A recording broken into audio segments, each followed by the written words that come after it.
Hey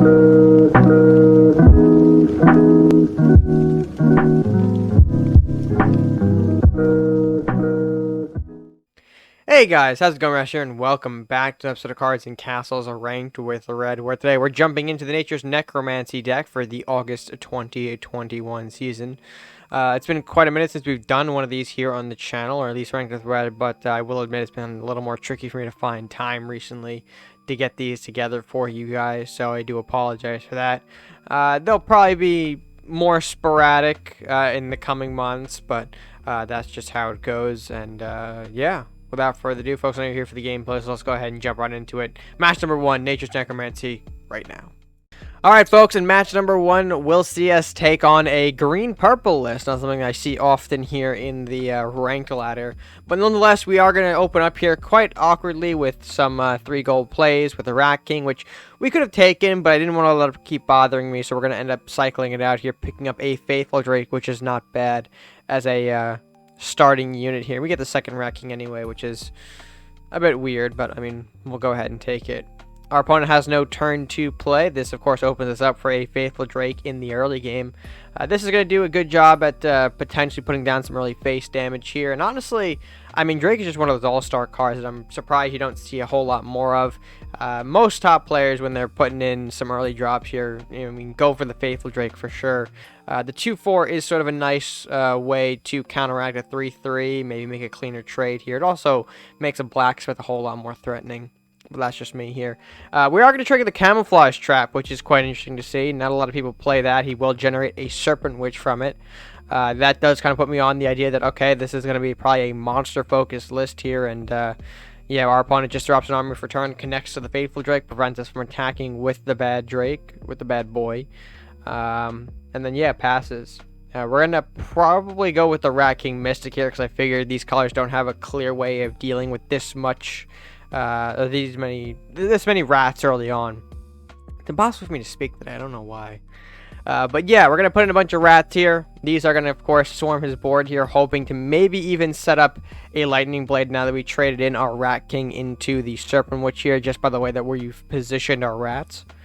And yeah, we'll see how our opponent reacts to all these bodies here. He does bring out the Voyager and then the Minotaur as well to follow up here, which you'll see in a minute. Which again... very much solidifies that the idea that their opponent is on that monster list here, but, you know, considering the position he left his units in, I could not pass up the opportunity to sort of Lightning Blade the castle here. This, of course, connects to the armory, killing that, killing the Voyager, severely weakening the Minotaur, and we'll also put in some additional rat damages here onto the board. As well as trading with the Serpent Witch, because of course we could clear it out, so why not, of course, just get rid of it. So that way we can maybe keep our 3/3 rat alive and maybe able to do some more damage later down the line. And yeah, definitely not looking good for our opponent here. He's going to connect with the Minotaur, bringing out another Voyager, which I thought was pretty good for him. And then the King Kaiju follow-up, unfortunately, was not enough. He needed something that could probably more directly attack, you know, the turn it was summoned, you know, avoiding the summon sickness. But unfortunately, our opponent does not have it, you know, or must not have it. And that allows us to bring out the Centaur for the very quick game number 1 win. And yeah, I mean, just quite effective there. The Mystic Rats kind of showcasing why they're a pain in the ass, especially for decks that aren't natively packing burn, AoE, or some kind of counter to swarm. Because these little guys can just be a hell of a nuisance if unchecked. But with that being said, folks, it does secure ourselves the win, as we just mentioned. Let's go ahead and move into match number 2 and see how that match went down. Alright, folks, and game number 2 will see us take on yet another purple-green list, this time piloted by Ketchum. Ketchum, no stranger to the top ranks of the game here. And, yeah, we were set to look a little more awkward in this game, for sure, due to the Mordok in the opener. We do have the Faithful, and the Rat King. I don't know why. I guess I said Faithful twice, because, I mean, it is there twice. And Ketchum going to start off nice and clean with the Rat Hovel, as all pirate decks, you know, like to do in their early turns. We're going to respond with the Faithful Drake. We figured, why not? Let's get one of these two out here to kind of just put some presence on the board here. I was more focused on finding a way to get this Centaur to face early on. We could easily pop the coin in, generate the Centaur, remove the Hovel, and that'll be that. I did see the Blacksmith from him. I, you know, I'm like, okay, that is fair. I kind of debated back and forth a bit on whether or not to go for the Smith or for the Hovel.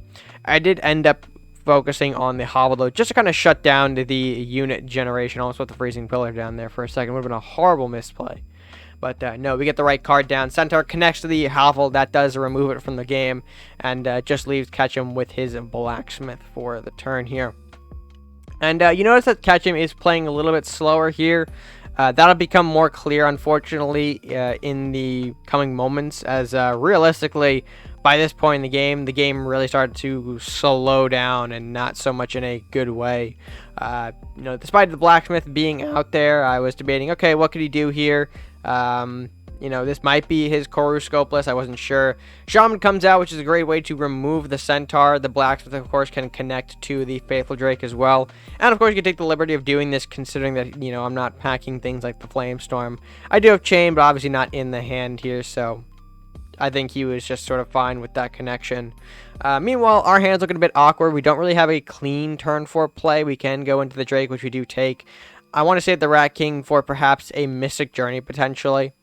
And, yeah, this is where we're going to start to see the problem of Ketchum start to seep in here, at least for this game in particular. You'll notice that I'm going to scroll through the game here to kind of bring up the point that we really don't see much out of him for the rest of the game. Timer, as you can see, starts to kick in up here at 15 seconds.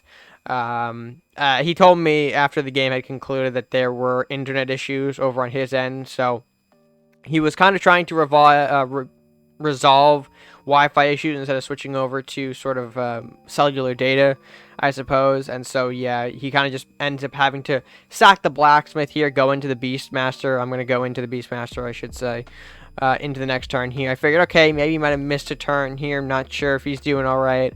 But, yeah, we throw the Beastmaster in there to kind of put some more bodies onto the board. I think he does actually kind of revive himself in the match a little bit. He does make the trade here with the Drake into the Shaman. But, again, it ultimately wasn't enough here. We do see, again, the timer starting to kick in up here. Ultimately to the point where that was pretty much his last turn. I throw out another Beastmaster, try to throw some more bodies down. But, ultimately, the timer, as you can see, kicks that back in and hitting 0 for the 3rd time and surrendering the matchup. So really not much of a game 2 to be had, unfortunately. But yeah, it is quite a shame. I can't really comment on anything else either, because it was just simply Wi-Fi issues on his end. But I do want to acknowledge that match 2 did happen, and we do technically get a win for it in the books, but still not really feeling great about that one, since it was more on a technicality. But with that being said, folks, do have some more games to get into. Let's see how game number 3 will go. Hopefully better than any sort of Wi-Fi issues. Alright, folks, and game number 3 will see us take on DA, Death's Advocate, once again. I should mention some context here. Earlier in the day when I was playing around, I did run into him on Ranked. I did get whooped. So ultimately, this was a little bit of a grudge match for the day. And this was, of course, coming off of the Underground event, which, if you guys didn't check that out, me and Death's Advocate had quite a few battles over on that bracket. And, yeah, needless to say, I think we were certainly set for another great matchup here. And we're going to end up swiping away some cards here, seeing what we can pull. We do pull Dragon Knight, Yenaroth Beastmaster, and a second Beastmaster, which honestly, not that good for our early game here. I was kind of very hesitant on, okay, this is probably not going to go too well if we're seeing cards like this in our opener. And even the Coin Thief, I was not too happy about. This little guy was going to certainly get a couple of ramping points going for DA. As the Ramworth comes down, that is going to swipe in our castle. Going to generate some ramp for him, not too bad. Going to end up picking up the Rat King for turn 3, which of course we do have to put into the Elvish just to kind of slow down the ramp here. We'll block with face a little bit here too, just because we really can't do much else for turn. And it will give DA quite the gold count to work with for his turn 3 here. Has 6 gold, thanks to all the rats I put into that thief. I was kind of nervous on what he could throw at us. Doom Ship makes an appearance, which, you love to see it, but certainly a little bit nerve-wracking, considering that the Doom Ship is in one of DA's, I don't know if it's a higher ranking list this season, but it did remind me of his sort of range scope deck, the artillery one, I think that he's named it. seeing that come out, I was like, okay, that's going to be a scope-based list here, so let's see if maybe I can kill that Doom Ship off before something big like Scope or Phantom Strike comes out, where that Doom Ship can just sit in the back and blast my castle from a mile away. I do throw out the Armory for turn because I can't really do much else. I figured the Dragon Knight maybe was not going to be the card I needed right now. DA ends up making a bold play here, moving into the Spiny Rampage here. It does remove my Rat, but does also remove the Armory. I think this was certainly a bold play from him, considering that these colors notoriously don't have a lot of draw power in them, aside from Onslaught and then the neutral cards like Lumberjack, Shaman. I wasn't quite sure the direction of which he was headed with that particular play, but maybe I guess wanted to keep the buff game in his favor. I thought the Beastmaster, which of course does get a great pull with the 2 Northlands Bears here. I figured, okay, these guys are going to provide a little bit more beef, so that way I can maybe move into this Doom Ship unopposed here. Unfortunately, he does land a Dagger Storm 2 on Beastmaster, which means I only really have one more turn left with the Beastmaster, which I was a bit upset about until I pulled that Mystic Journey, which I was very, very intrigued about. I figured it probably wouldn't be a good idea to set up another Beastmaster this turn, because they would the beasts from that master would ultimately just die off, because the original one would die off from bleed. So I take the turn to set up maybe an Armory. I figured, okay, let's go ahead and maybe protect that a little bit here so no companions can kill it off. But this is going to be what hopefully propels a Beastmaster Mystic Journey play in turn 7 to finally remove the Doom Ship. My opponent ends up going ahead and Doom Ship blasting my Healthy Bear. He'll follow up with a Elvish Thief as well for the turn, and of course Beastmaster will fall, so the remaining 2 bears will fall. I pull a Freezing Pillar here though, which kind of ends up diverting my Beastmaster Mystic play. End up popping the pillar down to get a sort of max value freeze here. It does sort of freeze off everything on the board, and with 2 units approaching, he has to respond to the Freezing Pillar in some direction or some manner. Responds pretty well, goes for the Fenrir play here, which he does remove the pillar, does pop into the Faithful Drake as well, which I thought was pretty good. Not too bad there. I do, unfortunately, though, for him, have the Beastmaster and the Mystic Journey play here. A bit of a misplay here. I put the Wolf into the Fenrir first before Mystic Journeying, which I probably should have, just to see if I can get any more buffs out of the Beastmaster. Or I probably more units to buff the Beastmaster beasts, and which of course probably would have been helpful here, because now I could have ended up killing the Wolf, or killing the Doom Ship with the Wolf, and putting the Dragon Knight into the Blacksmith, but unfortunately had to divert both units over to the Doom Ship instead. And yeah, this mistake kind of cost me a bit. He ends up having, I think, the answer here off of another Spiny, I believe. It throws it right off of the Blacksmith, which if I could kill it, you know, we wouldn't have to deal with the Spiny, but here we are. Again, simple misplays like that, you always got to take into account the numbers that you've got on your board here, folks, because of course they can drastically change the matchup for sure. He ends up throwing out to the, of course, the Spiny, like I said, plus the Armory, so it is healthy enough to kill the Beastmaster. I was like, alright, that's not ideal, but we're definitely not out of it yet here. He does have a lot of expenditure, resources expended, I should say. Only down to sort of 1 card, very much in a top deck scenario.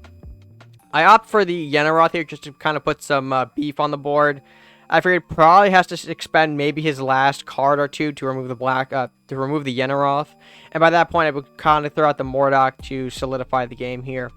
Unfortunately for me, he does have a Lumberjack that does do quite a bit of damage here thanks to the globals on board, plus the Fenrir more than enough to kill the Yenaroth, and that will be his turn because of course 1 gold left, not much else to do there. But I figured, hey, he expended quite a few resources to get rid of that Yenaroth. Let's go ahead and follow up with the Mordok into the Faithful Drake. Of course, this will set up quite nicely for a potential Mordok to face, generating some units here and really cleaning up the board. He does bring out a Call for Aid, though, which is quite concerning. This was sort of a pain in the ass. I figured, okay, I'm going to have to probably put the Mordok into the Ranger. We'll connect the unit from Mordok to the Armory to kill it, killing the Blacksmith, and then maybe finishing off the Ranger with the Drake or something. Although I do pull the Rat King for a turn, which of course with the Mystic Journey already in hand from the Beastmaster play, we didn't use it on.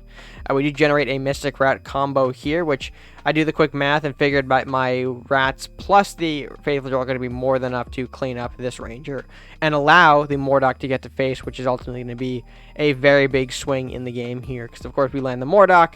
They'll generate a horseman, which connects to the armory, which kills off the blacksmith for us, not even having to waste the unit attack. And then we can connect the remaining rat and the horseman to face for some big damage. And at this point, I think DA knows not a whole lot he can do other than maybe like direct removal somehow.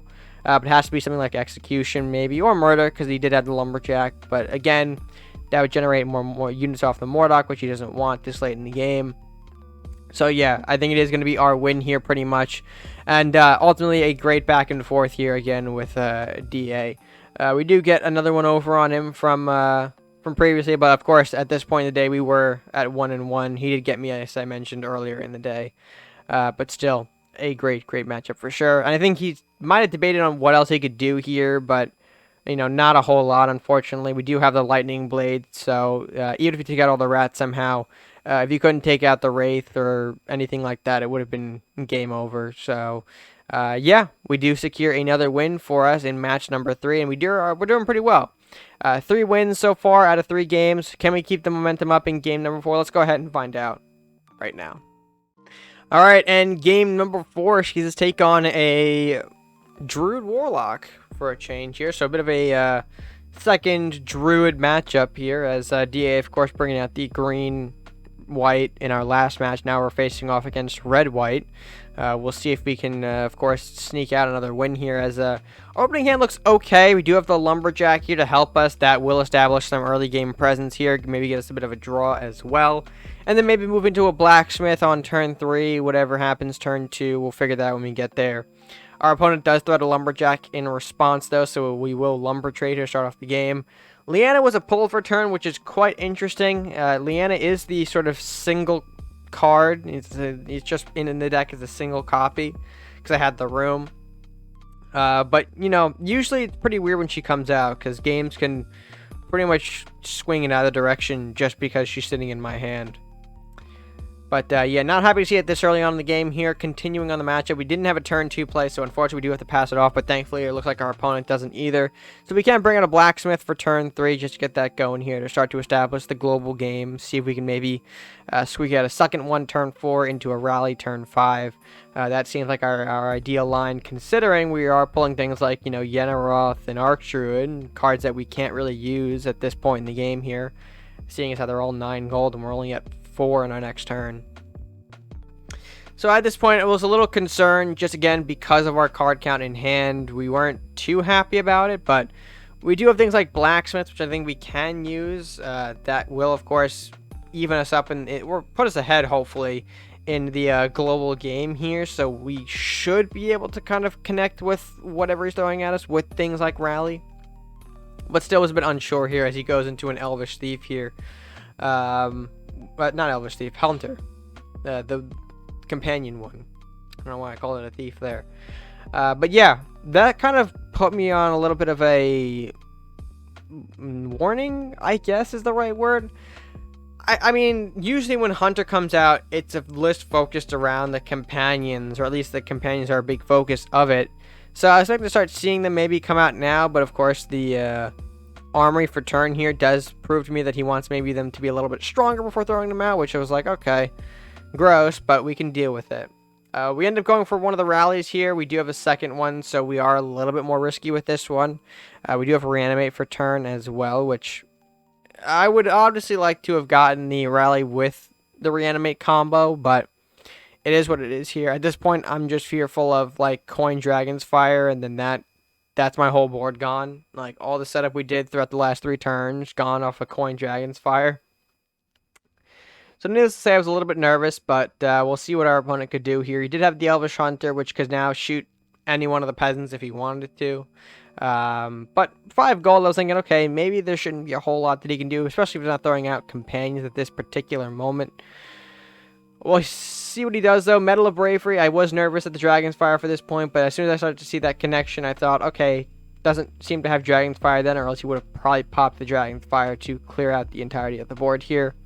Had to have wondered what he coined into, though, for sure. He does throw out the Rat King, which is going to be quite a nuisance. the Rat King does trade off with one of the peasants here. Forest Watcher connecting out to the remaining peasant as well. We're certainly not happy to see the Forest Watcher come out. Bit of beef on my face, and additionally the rats are swarming down here. Also not good stuff here happening. I was trying to debate on the rally play here. I really wanted to save the rally for when I can pull a reanimate in turn 8. But seeing as how we're at 6 gold, I was very nervous at this point that we could potentially be dying from a massive swarm of companions from the Elvish Hunter. So I thought, okay, let's go ahead and try to slow the game down a bit here. We are going to end up centauring the Elvish Hunter way.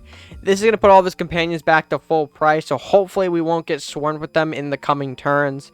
And this way we do get a little bit more time to set up, maybe with the rally in turn 7, and then maybe into a reanimate, but we weren't sure about that. We do end up facing a blue firebolt onto our one of the 2 blacksmiths. Followed up by a blacksmith of his own, so of course being able to trade more efficiently here on the board allows the Forest Watcher to smack in for a hefty 6 damage. Not something that was too fun, because at this point again, the hand does not look better. We ended up pulling a Mordok for turn, which would be nice if we were on turn 8, but of course we weren't, so we ultimately had to put all this rally into the Forest Watcher just to kind of mitigate this big damage coming through. I would have ideally liked to pull a reanimate off with that, and that would have been the perfect opportunity to do so, but we had no way to get to that final coin, and we just had to kind of sack off the play here, hoping that maybe Mordok in turn 8 would be enough, and then maybe following up into things like the Yenaroths and Arc Druid, which we have been sitting in our hand virtually the entire game. So yeah, that was sort of the plan here. Our opponent does out Arcanon, which I think we're kind of fine with, realistically, because, again, our hand isn't really spell heavy, nor is our deck, really. We do have things like Reanimate, but those don't really get, I think, affected by Arcanon. We do end up pulling the Horseman off of the Mordok, which does connect to the Arcanon, which is good. Kind of slow down the lifesteal a little bit, and hopefully maybe trigger something to kill it. Wasn't too sure how we would be doing here. Again, very nervous that any sort of AoE burn could be big trouble for us. You know, things like Flamestorm, it would connect, kill off the Mordok and Horseman. Arcanon comes in for 6, lifesteals back up to full health, and even if we Yenaroth freeze, we wouldn't be able to kill him off of that. So, yeah, needless to say, was certainly on edge at this point in the matchup. He does connect with the Mordok, which is, again, interesting. We do pull another Horseman, which I think, okay, we can use this to trade into the Arcanon. Not get a huge reanimate off of it, but we do have options to reanimate at that point. And then I see the Beastmaster follow up and think, okay, we're going to have a great time here, because, of course, we can do a lot of reanimate stuff here. And even more so, we can throw it on the Armory as well. Armory to trade off with some of these Bear Hogs to further our reanimate pool as well. So, we are going to throw down the Armory Reanimate, I believe, for turn here. Debating on which way to go here, I figured, okay, let's go ahead and maybe hit the top one with our Horseman. Hit the Lord of Chaos as well, and then pop big Reanimate here. Reanimate sniping off the, or Headless, excuse me, sniping off the Armory, which kills off one of our opponent's Blacksmiths as well, which is absolutely huge. A huge swing turn in this matchup for sure. At this point, our opponent is, you know, losing the advantage game, or at least he's coming down even with us at this point. So I was feeling pretty good to say nonetheless. We do have things like Yenaroth and Arc Druid in the following turns, which are, of course, absolutely huge. He does follow up with a second Lord of Chaos a little too aggressively, but I think at this point he was trying to end the game and thought that I had no way to kill off this Lord of Chaos. Little did he know, though, I did pack the Yenaroth, which I was debating on whether or not I want to get Bestial Rage onto one of these cards in the same turn, but I figured, why not? We'll hold it for now. We'll see if we can maybe save that with an Arc Druid in the next turn here, make a very, very impactful play off of the turn 10. But the Yenaroth was huge, clearing off the Arcanon. I don't think he was predicting that. Because now, of course, Beastmaster can't make the trade here. Neither can the Blacksmith, although I don't think Smith is going to make that trade either way. Has to expend more resources here to kind of connect to the Banshee here. And ends up blue fire bolting my Yenaroth into the, I believe, pass. Yeah, he did pass here, which I thought, okay, his hand must really be hurting bad. if he's just bolting and not doing anything else. We end up with the Arc Druid play here because why not? We can put it down on the board here, and of course, if he has no way to AoE burn here, it's going to be very difficult for him to get through 12 points worth of damage on these units here. So yeah, we were feeling pretty good about this. I don't think he had a really efficient way to clean it out here. He did pull something like the Beastmaster. He connected there. I think he actually pulled the Rat King as well, which I think you'll see here, which did a pretty good job here. I mean, Armory, Blacksmith, Rat King. Certainly a nice way to go here. And then, yeah, Blacksmith moves up. Moving into the Rat King here. Going to generate a lot of small bodies here for some trading purposes. We can, of course, use a lot of things to trade, which, of course, you're seeing all the rats go into. Rat the Banshee. Yep, we can kill off the Yenaroth as well. Which, okay, fair play to him. It was certainly effective, but I think, again, we do end up on the better side of things. We do have more units moving towards his face here.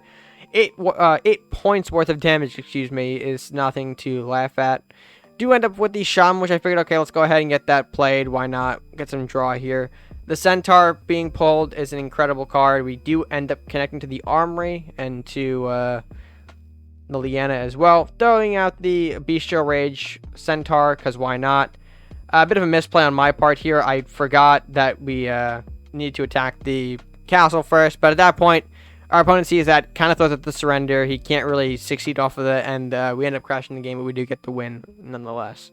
So, yeah, quite a nice bit of back and forth there from our opponent there, or from that game, excuse me. Our opponent, I think, was a little too greedy with things like Lord of Chaos in that matchup, which, of course, once the Yenaroth started to come down, yeah, that really just swung everything. Maybe he held back a little bit too much, but I think we had just a effective way of dealing with a lot of that mid-game problem stuff that we saw early on.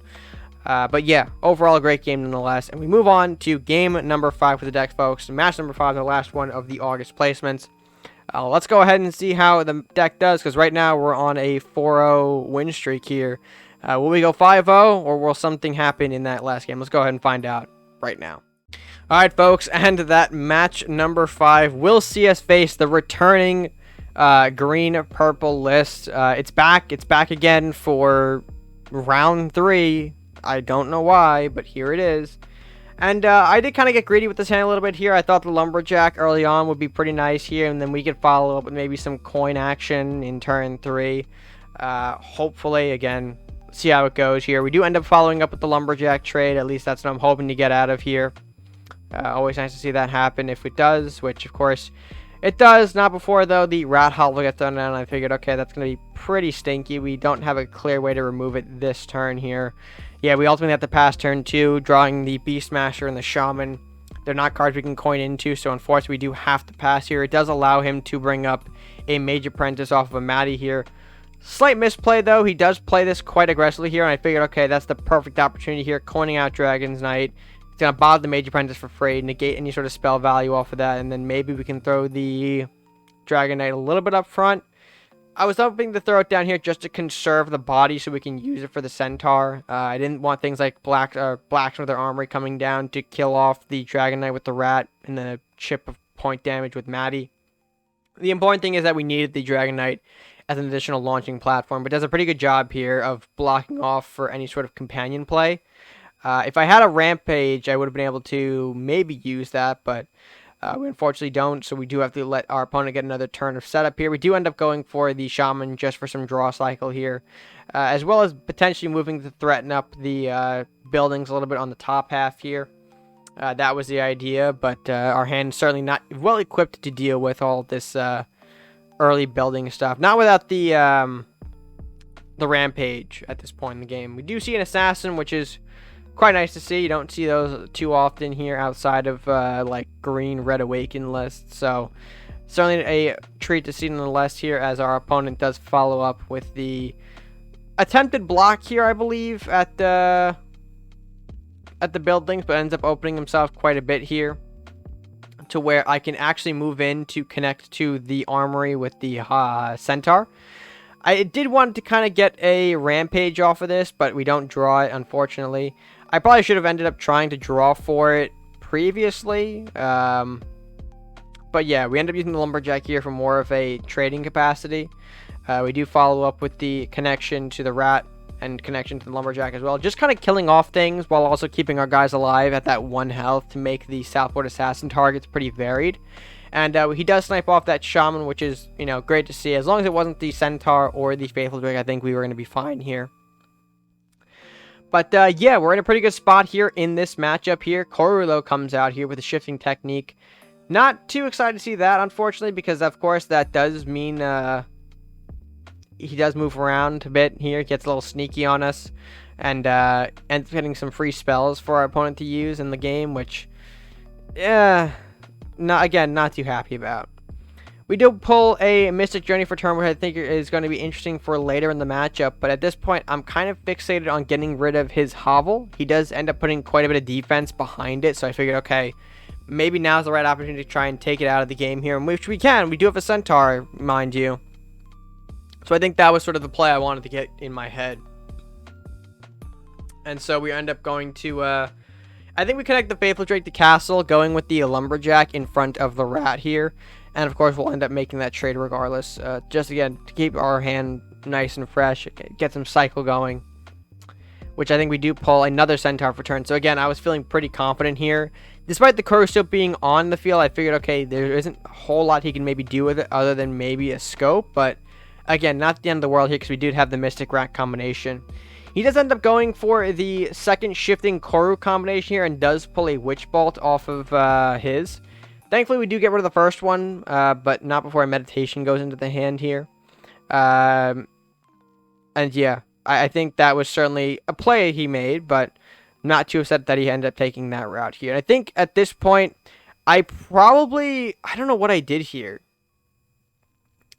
I don't remember what, I went for Beastmaster trying to flesh out, like, where his thing was. In hindsight, I think I probably should have gone with the Rat King Mystic play, but my thought was I wanted to get Armory out before then. So I was like, okay, probably there isn't a clear way he can kill off my Beastmaster if I put it maybe in the back somewhere. He did keep the Koru in the middle tile, but my dumbass forgot Witch Bolt was in his hand from the shifting technique. So ultimately this ends up leading to a nasty multi-strike Koru combination, which is certainly a pain in the ass, because of course it not only gives him some additional spells here, but a massive amount of damage at this point in the game. It wasn't the end of the world, because of course the Koru had to, you know, stay visible, so they didn't hit a unit. So I was able to get a Beastmaster Mystic Bestial Rage play, I think, down here for turn, which I just was like, okay, this is probably the best move I can do here to clear out the board a little bit here. It does leave the Southport Assassin alive, but I don't think there's any reason why he would, you know, do anything further with that. We do pull a bear, thankfully, which is pretty nice for us. We do have the ability to Bestial Rage into the Koru, and so the Koru, well, bouncing off the Koru, we do connect to the Bard as well, which again is very nice for us. We do end up again pretty defiantly putting a presence on the board here. It does take out most of what he set up here, but again, does have a lot of spells from all those shifting techniques that I wasn't too excited about dealing with.